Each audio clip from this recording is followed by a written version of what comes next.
किसानों के घर का क्या हाल हुआ होगा। एक देश के लिए बहुत ही क्षतिपूर्ण भरा दिन था 14 फरवरी, है कि नहीं।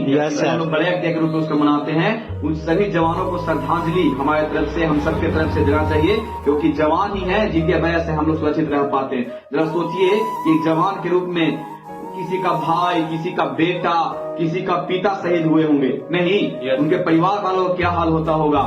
एक बहुत पहले हम कविता पढ़े थे, एक बेटे का उसमें दर्द था। एक बेटा, उनके पिताजी शहीद हो गए थे, तब उनके बेटा क्या बोलते हैं, वो कविता हम बहुत पहले पढ़े थे कि कैसे भूल सकूंगा मैं इस जीवन के मंजर को, जब झंडे में लिपटे आए पापा घर के अंदर को।